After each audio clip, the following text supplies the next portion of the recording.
Compte rendu de la 43e réunion du Conseil de ministres.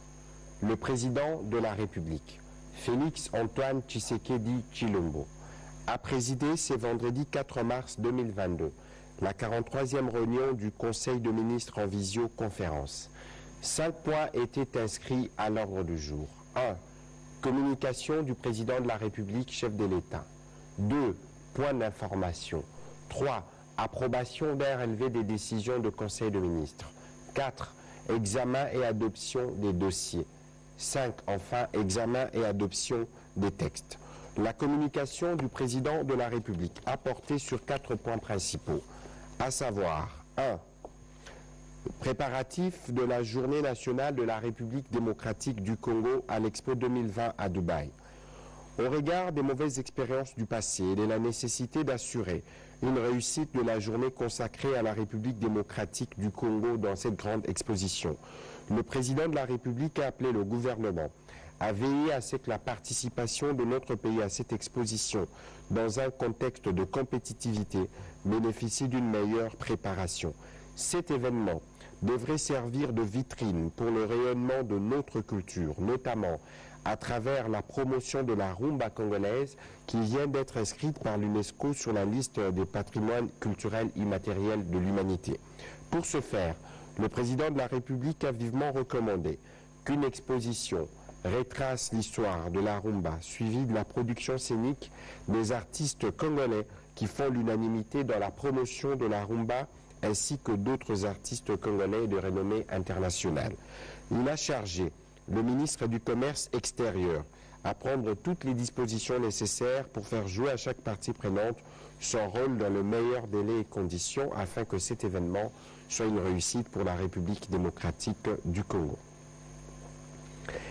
Le deuxième point de la communication du président de la République a porté sur la situation conflictuelle au site de sable de Maleko. Le président de la République est revenu sur le conflit foncier né de la superposition des titres qui tend à empêcher à la Régie des eaux de poursuivre l'exploitation du sable tiré de son site de Maleko pour servir dans la potabilisation de l'eau brute traitée dans ses usines à travers la ville-province de Kinshasa. Cette situation préoccupe le président de la République et risque de perturber davantage la relance de la Régie des eaux dont l'amélioration de ses services constitue une priorité publique absolue pour la ville-province de Kinshasa et ses environs. Il a chargé les ministres d'État, ministre de la Justice et garde des Sceaux, le ministre des Ressources hydrauliques et de l'électricité, ainsi que le ministre des Affaires foncières, de veiller, chacun en ce qui le concerne, à ce que leurs administrations respectives puissent apporter toutes affaires cessantes, la lumière nécessaire pour le règlement définitif de litiges qui entourent la propriété de ces sites. Le troisième point de la communication du président de la République a porté sur l'existence de barrières illégales de perception des taxes sur certains axes routiers. Face à la persistance de plusieurs barrières illégales sur certains axes routiers dans nos provinces, auxquelles se juxtapose la perception des taxes tout aussi illégales, le président de la République a rappelé l'urgence de les supprimer, conformément aux recommandations pertinentes et relatives formulées lors de la 8e session de la conférence de gouverneurs qui s'est clôturée le 23 décembre 2021 dernier à Kinshasa. Pour ce faire, le président de la République a instruit le vice-premier ministre, ministre de l'Intérieur, décentralisation et sécurité, d'organiser sans tarder des missions d'itinérance à travers le territoire national pour identifier les différentes zones où les barrières sont érigées et les taxes illégalement perçues. Les mêmes missions d'itinérance devront être multipliées et systématisées au niveau de chacune de nos provinces pour s'assurer que les pratiques de ce genre ne se répètent plus. Le président de la République a engagé la responsabilité non négociable de gouverneurs de province à veiller à la mise en œuvre de cette recommandation. Le dernier point de la communication du président de la République a porté sur les enjeux de la deuxième revue du programme avec le Fonds monétaire international. Le président de la République a rappelé au gouvernement la nécessité de satisfaire à la deuxième revue du programme conclu avec le Fonds monétaire international prévu au mois d'avril prochain. Le satisfecit permettra le décaissement au mois de juin d'un deuxième droit de tirage spéciaux qui constituera pour le gouvernement de la République démocratique du Congo un financement additionnel en faveur de la mise en œuvre optimale du plan de développement local de 145 territoires. Ainsi, le Premier ministre chef du gouvernement ainsi que le ministre des Finances ont été invités à ne ménager aucun effort pour accélérer au travers les agences d'exécution la réalisation de travaux en vue de maximiser le taux d'absorption des ressources de la première tranche des DTS de 3 millions de dollars américains.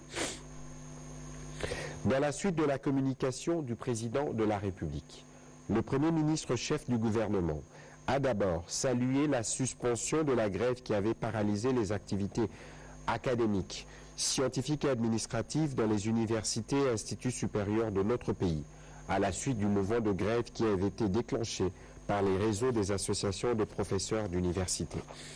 Il a précisé que la commission paritaire gouvernement central banque syndicale mise en place sera le lieu de la consolidation d'une paix durable dans ces secteurs sensibles de la vie nationale grâce à des mesures de redressement que compte prendre le gouvernement en réponse aux revendications enregistrées.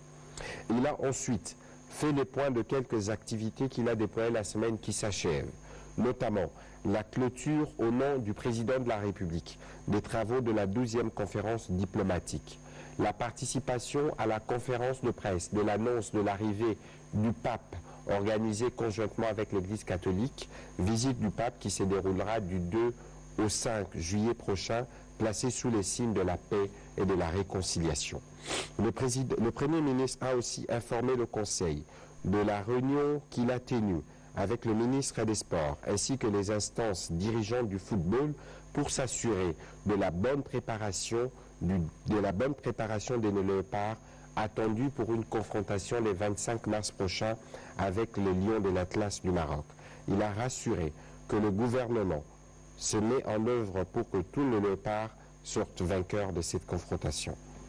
Au sujet de cette célébration, au sujet de la célébration de la Journée internationale de la femme, placée cette année autour du thème « L'égalité aujourd'hui pour le développement durable », le Premier ministre a informé le Conseil que dans notre pays, cette célébration aura pour thème l'autonomisation des femmes et filles dans le contexte de lutte contre le changement climatique et la réduction des risques de catastrophes. Au nom du gouvernement de la République, il a présenté ses vœux à toutes les femmes pour ce mois qui leur est dédié. Il a terminé son propos par saluer l'adoption par la Commission des lois d'une série de textes réglementaires permettant la mise en œuvre de la couverture santé universelle portée par le président de la République, chef de l'État. Au chapitre 2 du Conseil des ministres de ce jour, relatif au point d'information, État et administration du territoire, le vice-premier ministre, ministre de l'Intérieur, Sécurité, décentralisation et affaires coutumières, a brossé l'état du territoire national qui reste généralement calme sur toute l'étendue du pays. La police nationale congolaise poursuit ses opérations de lutte contre toute forme de criminalité, essentiellement dans les milieux urbains.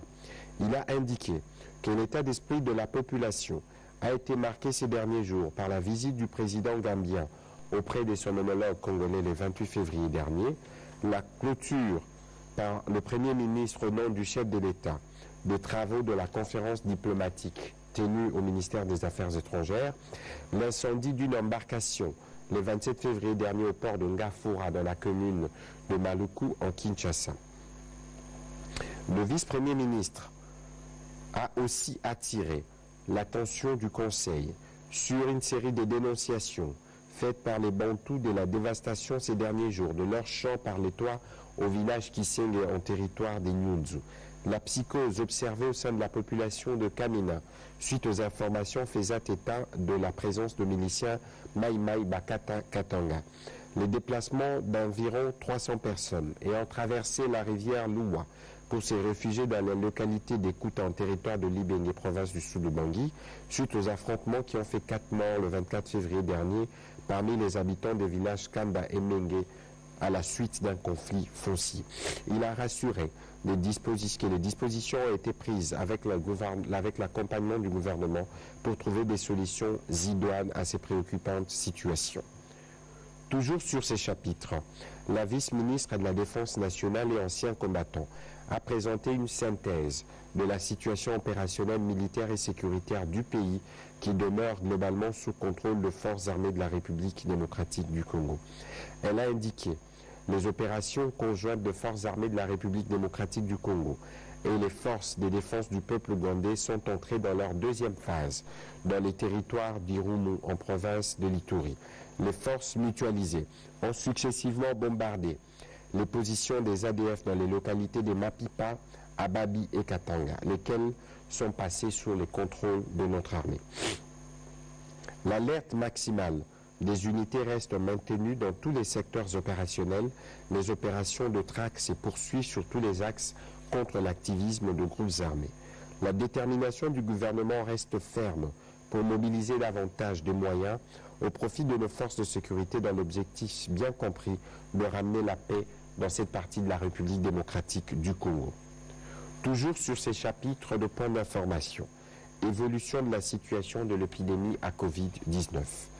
Le ministre de la Santé publique, Hygiène et Prévention a présenté la situation générale de l'épidémie à Covid-19 en République démocratique du Congo. D'après les statistiques actualisées, la tendance à la baisse de cas de coronavirus rapportée au cours de cette dernière semaine s'est davantage consolidée. Il a insisté sur la nécessité de poursuivre la sensibilisation pour inviter la population à observer scrupuleusement les gestes barrières afin de se protéger et de se prémunir contre les vagues éventuelles. Le ministre de la Santé publique, Hygiène et Prévention a aussi informé le Conseil de quelques priorités stratégiques mises en œuvre pour booster la vaccination qui évolue bien dans 15 de 26 provinces que compte notre pays. Avant de clore son propos, il a fait le point sur l'état défectueux des infrastructures sanitaires dans les provinces sous état de siège, détruites par les groupes armés. Ces infrastructures nécessitent réhabilitation et ou reconstruction. Les états des besoins élaborés par la Direction provinciale de santé de l'Ituri et du Nord Kivu visent 111 centres de santé et un hôpital général de référence. Le Conseil a pris acte de son rapport. Au sujet de la situation de ressortissants congolais en Ukraine, le vice-premier ministre, ministre des Affaires étrangères, a fait le point au Conseil des démarches entreprises sur le plan diplomatique et des actions menées jusque-là pour assister nos compatriotes dont la majorité est faite des étudiants. Près de 533 de ces compatriotes ont réussi à atteindre la Pologne qui, conformément aux recommandations de l'Union européenne, accorde un séjour temporaire de 30 jours en attendant leur retour dans leur pays respectif. Au sujet des 12 de nos compatriotes étudiants répertoriés à l'université de Sumy-State, située à 800 km de la frontière polonaise, le vice-premier ministre, ministre des Affaires étrangères, a informé le Conseil qu'il maintient de contacts étroits avec les autorités académiques de cette université en vue d'être informé des possibilités d'évacuation en toute sécurité et pour éviter que nos compatriotes soient pris entre deux feux. Au sujet de l'état d'avancement de projets d'entretien de la voirie à Kinshasa, le ministre d'État, ministre des Infrastructures et Travaux publics, a présenté les éléments nouveaux enregistrés sur le chantier de projets particuliers réalisés et en cours de réalisation pour la réhabilitation et la construction de certains axes routiers dans la ville-province de Kinshasa. Il s'agit d'abord du projet Kinshasa à zéro trou, réalisé sur financement du Trésor public, ensuite des projets Chile-Gelou, ABC Moderne Construction réalisé en partenariat public-privé. Et enfin, du projet d'asphaltage de 5 artères de la voirie de Kinshasa réalisé avec l'appui de partenaires techniques et financiers. Le Conseil a pris acte de ces rapports. Intervenant à son tour, le ministre de la Recherche scientifique et Innovation technologique a informé le Conseil de l'éligibilité de la République démocratique du Congo comme membre de la Commission africaine de l'énergie nucléaire, et ce, dans tous les organes de cette institution. Il a indiqué que cette possibilité offerte à notre pays fait suite à son dépôt le 24 février 2022 à Addis Abeba des instruments de ratification du traité de Pelindaba, un projet africain pour la création d'une zone exempte d'armes nucléaires. Le ministre de la Recherche scientifique et innovation technologique a insisté sur le double intérêt pour notre pays, doté d'un grand potentiel nucléaire, de siéger dans cette commission. D'une part, cela lui permettra désormais de prendre part au concert des décideurs de la politique régionale faisant de l'Afrique une zone exempte d'armes nucléaires, et d'autre part, il deviendra d'office bénéficiaire de fonds et d'appuis techniques liés à la non-prolifération et désarmement nucléaire. Le Conseil de ministres a pris acte de cette note d'information. Le chapitre 3 du Conseil de ministres de ce jour a été consacré à l'approbation d'un relevé des décisions du Conseil de ministres. Le Conseil de ministres a adopté les relevés des décisions prises lors de sa 42e réunion tenue le vendredi 25 mars 2022. Au chapitre 4 du Conseil de ministres de ce jour, relatif à l'examen et à l'adoption des dossiers, 4 dossiers. 1. Du projet de construction de la ligne haute tension de la centrale hydroélectrique de Lungudi, le ministre des Ressources hydrauliques et électricité, complété par le ministre d'État, ministre du Budget, ainsi que celui des Finances, a soumis au Conseil des rapports sur l'état des lieux du projet de construction de la ligne de transport du courant électrique à haute tension de 72 kV de la centrale hydroélectrique de Lungudi à Kamonia dans la province du Kasaï, considérant la nécessité d'apporter l'énergie nécessaire aux activités économiques et au bien-être et social de population des Chikapa et du territoire de Kamonia, tout en envisageant la possibilité d'interconnexion avec la centrale de Katende à l'achèvement de sa construction pour alimenter plusieurs localités. Le ministre des Ressources hydrauliques et électricité a préconisé la relance de ce projet. Après débat et délibération, le Conseil a adopté ces dossiers moyennant actualisation. Deuxième point au sujet de ce chapitre d'examen et d'adoption de dossiers, relatif à la mobilisation accrue des recettes de l'État.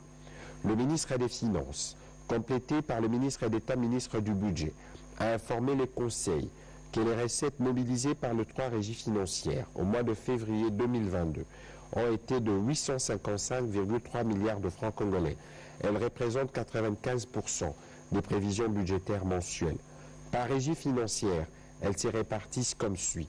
103% des assignations réalisées par la Direction générale des impôts, 73% des assignations réalisées par la Direction générale de douane et axes des EDA, 121% des assignations réalisées par la DGRAD.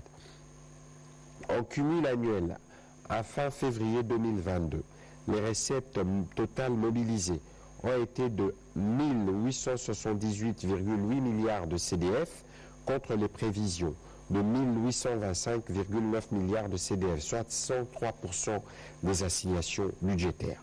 Pour améliorer davantage le niveau des recettes et consolider la performance, des nouvelles stratégies en matière de contentieux des contrôles fiscaux sont en pleine implémentation.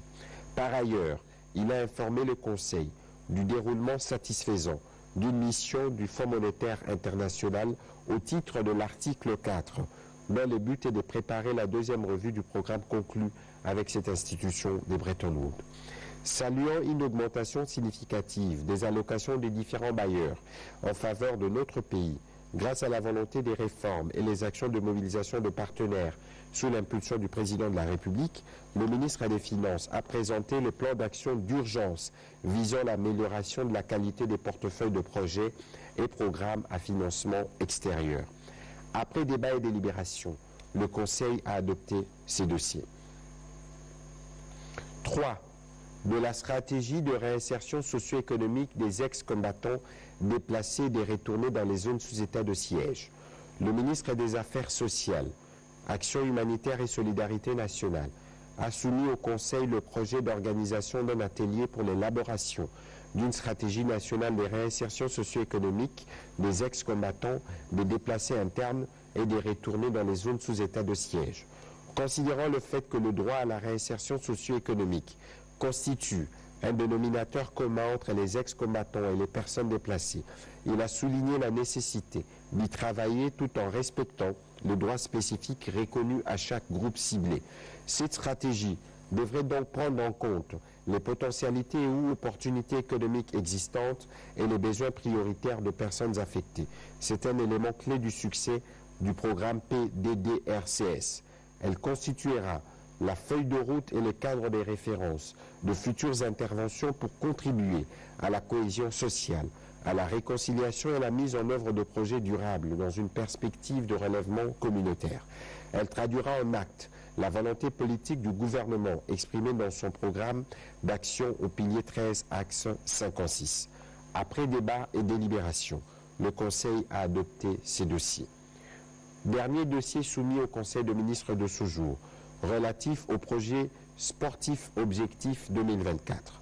Le ministre des Sports a d'abord fait le point de préparatif du match qui opposera les Léopards de la République démocratique du Congo aux Lions des Atlas du Maroc dans le cadre des éliminatoires de la Coupe du Monde 2022 et la nécessité pour tous les Congolais de se mobiliser en soutien aux Léopards pour ces matchs déterminants pour la qualification à la Coupe du Monde. Il a par la suite présenté au Conseil les projets dénommés Objectif 2024, résumant l'ensemble de l'action gouvernementale dans ces secteurs pour la période allant de 2022 à 2024. Il a expliqué les grandes lignes de cette ambitieuse feuille de route qui vise à canaliser les efforts du gouvernement sur 12 disciplines sportives. Il s'agit respectivement du football, basketball, handball, volleyball, judo, karaté, taekwondo, boxe, lawn tennis, athlétisme, lutte et tennis de table. L'objectif poursuivi dans ces cadres est de préparer le futur champion et lancer le développement du sport congolais dans un environnement moderne et assaini.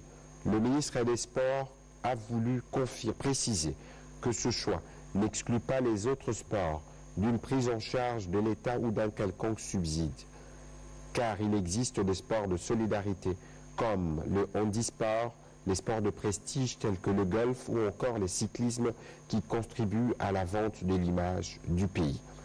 Les Jeux congolais, prévus lors des vacances de Pâques en avril 2022, seront le point de départ de cette action pour la découverte et la sélection des talents. Étalant toute la stratégie de mise en œuvre de ce projet, le ministre des Sports a expliqué les priorités du gouvernement pour la construction et la modernisation des infrastructures sportives et dévoiler un chronogramme pratique d'activité en vue d'une préparation appropriée. Il a terminé son propos en proposant la création d'un fonds national pour la promotion des sports qui permettrait de financer ces secteurs vitaux dans l'encadrement de jeunes de la vie nationale. Après débat et délibération, le Conseil de ministres a adopté ces dossiers.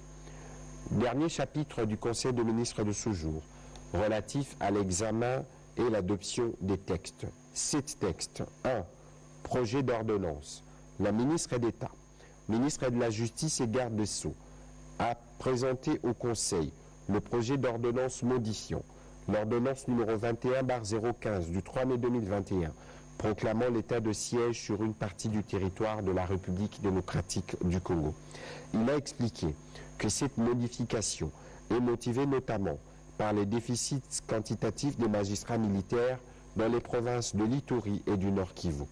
Situation préjudiciable qui entraîne la lenteur dans la distribution de la justice et le dépassement des délais de détention pour l'ensemble de cas. D'où l'intérêt pour le gouvernement, prenant en compte les observations de la société civile et celles des députés nationaux, de limiter l'action répressive des juridictions militaires en certaines infractions et à une certaine gravité, laissant ainsi les autres infractions de moindre gravité à la compétence des juridictions de droit commun. Après débat et délibération, ce projet d'ordonnance a été adopté. Deuxième projet, de l'exploitation et la maintenance du réseau de la fibre optique de l'axe Kinshasa-Mwanda. La ministre d'État, ministre du portefeuille, a soumis à l'examen du Conseil le projet d'un contrat d'affermage en partenariat public-privé avec un opérateur privé pour l'exploitation et la maintenance du réseau de fibre optique compris dans l'axe Kinshasa-Mwanda de la Société congolaise de fibre optique pour validation et signature par les parties prenantes. Elle a expliqué les différentes clauses du dit contrat en partant de sa durée de 15 ans au comité de suivi à constituer en passant par des obligations principales de partie, des garanties de l'opérateur et celles de l'État.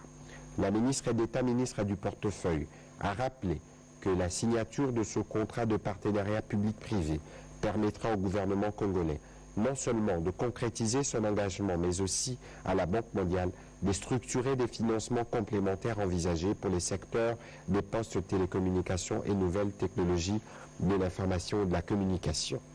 Après débat et délibération, le Conseil a adopté ces projets. 5 projets de décret. Le ministre de la Santé publique, Hygiène et Prévention a soumis au Conseil 5 projets de décret pour leur délibération, devant mettre en mouvement la mise en œuvre de la couverture santé universelle. Le premier porte sur la création, l'organisation et le fonctionnement de l'autorité des régulations de contrôle de la couverture santé universelle. Le deuxième projet porte sur la création, l'organisation et le fonctionnement d'un établissement public dénommé Fonds de solidarité de la santé. Le troisième projet de décret se rapporte à la création, à l'organisation et au fonctionnement d'un établissement public dénommé Fonds de promotion de la santé publique. Le quatrième projet de décret a porté sur la création, l'organisation et le fonctionnement d'un établissement public dénommé Institut national de la santé publique, INSP. Le cinquième et dernier projet de décret a porté sur la transformation d'un service public dénommé Agence nationale d'ingénierie clinique de l'information de santé en un établissement public dénommé Agence nationale d'ingénierie clinique et du numérique de la santé. Après débat et délibération, le Conseil a adopté ces 5 projets de décrets moyennant amendement. Commencé à 13h51, la réunion du Conseil des ministres a pris fin à 20h51. Je vous remercie.